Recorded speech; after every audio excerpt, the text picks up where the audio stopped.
بسم اللہ الرحمن الرحیم. Urdu first year National Book Foundation. We are going to start another important nazm. The nazm name is اے وادی الولاب.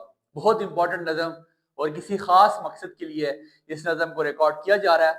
آپ سے گزارش ہے کہ اس کو بڑی غور سے سنیے گا, سمجھیے گا اور سمجھنے کی کوشش کیجیے گا. بہت سارے بچے کہہ رہے ہیں سر یہ کوئی نظم مشکل ہے, اس کو آپ پڑھا دیں.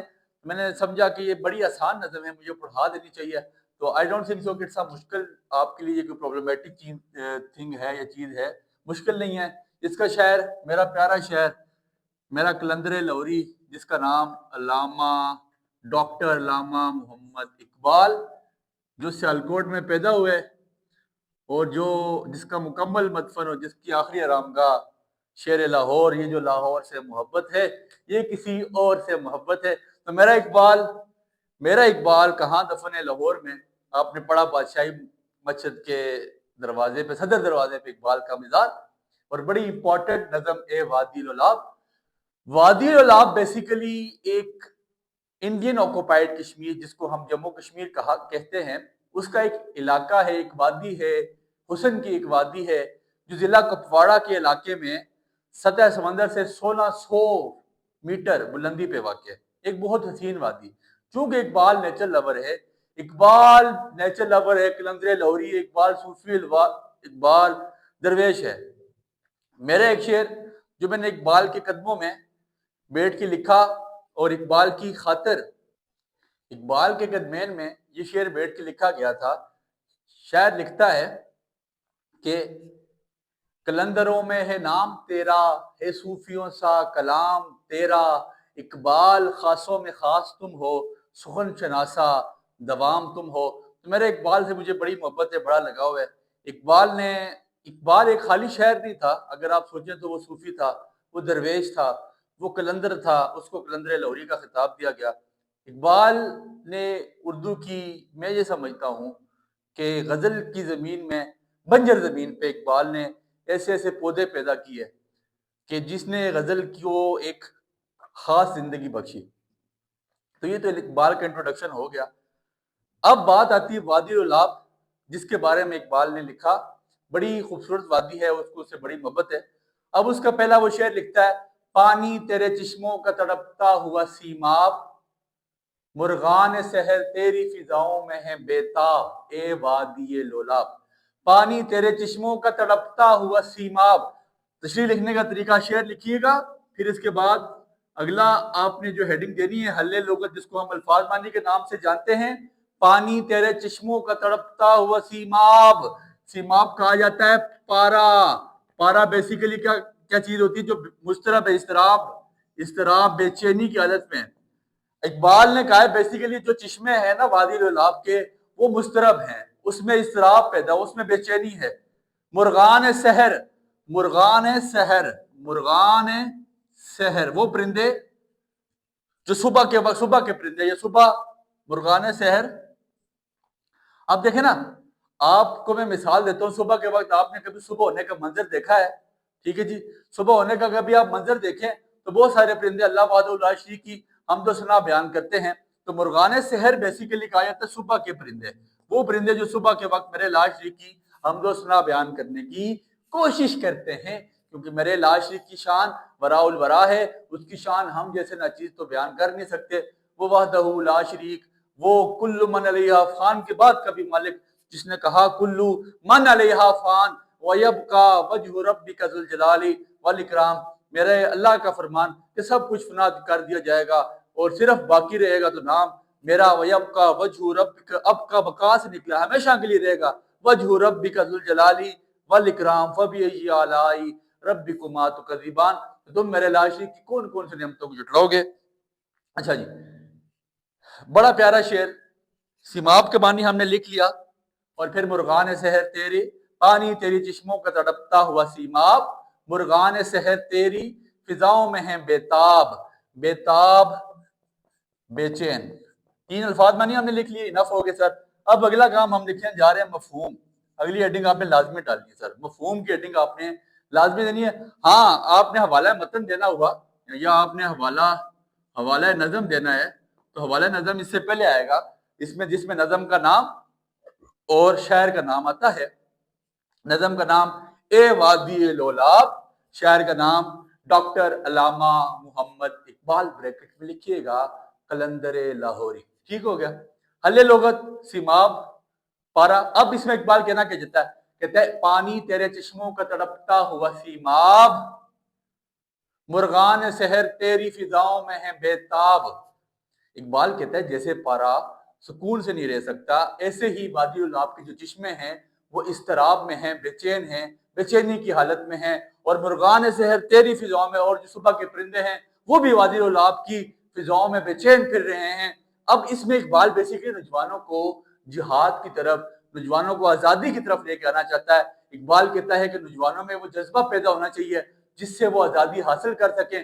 جیسے وادی الاب کے چشمے بے چین و بے قرار ہیں، ایسے ہی نوجوان کو آزادی کے لیے بے چین رہنا چاہیے، بے قرار رہنا چاہیے، اور اس کو آزادی کے لیے جدوجہد کرنی چاہیے۔ چونکہ اقبال ایک آزادی پسند شاعر ہے جو وطن سے محبت کو یہ سمجھتا ہے کہ وہ وطن سے محبت ایمان کا حصہ ہے۔ بیسیکلی آپ یہ یاد رکھیں، وطن سے محبت ایمان کا حصہ ہے۔ تو اقبال بھی بیسیکلی یہی سمجھتا ہے، اور وہاں کے لوگوں کو یا مسلمانوں کو وہ ایک جہاد کی تبلیغ دے رہا ہے یا ترغیب دے رہا ہے، اور ان سے کہتا ہے کہ جیسے وادی الاب کے چشمے بےتاب ہیں، ایسے آپ کو بھی آزادی کی نعمت کے لیے بےتاب ہونا پڑے گا۔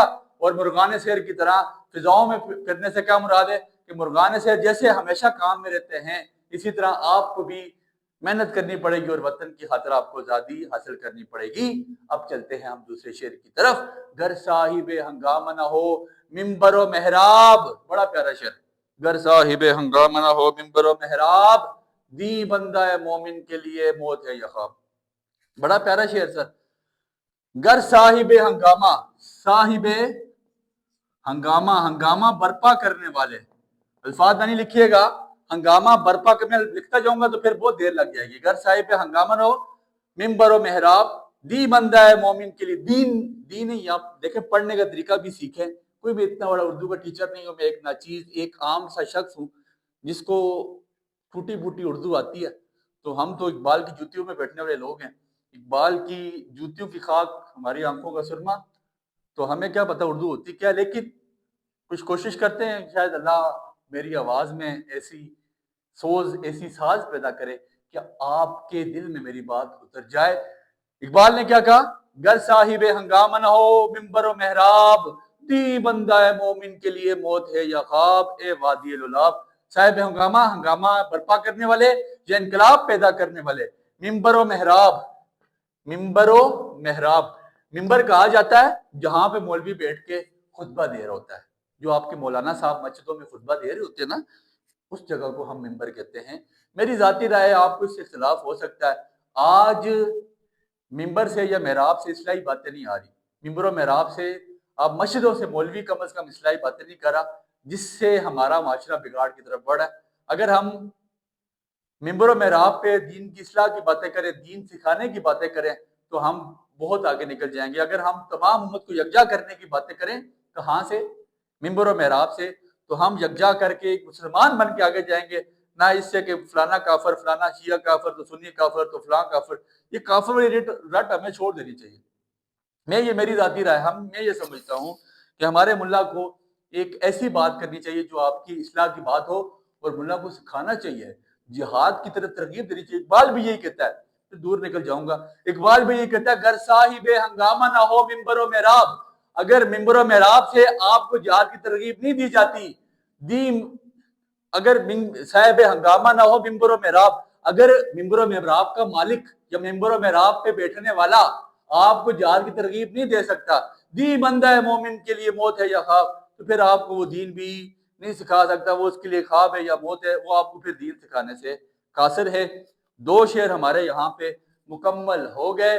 تیسرا شعر جو میں یہ آپ اپنے پاس لکھتے جائیے گا، مفہوم لازمی لکھیے گا، الفاظ میں نہیں، مفہوم، اینڈ دین آپ نے تشریح لکھنی ہے، 12 سے 14 لائنیں انف ہے۔ ایکسٹرا شعر میں جو آگے جا کے بولتا ہوں، 2-3 ایکسٹرا شعر آپ یاد کر لیں، وہ جو شعر آیا آپ اس میں وہ شعر لازمی چلا لیجئے گا، اس میں کوئی مسئلہ نہیں ہے۔ ہے ساز پہ موقوف نوا ہائے جگر سوز، تیسرا شعر کیا ہے؟ ساز پہ موقوف نوا ہائے جگر، بڑا پیارا شعر۔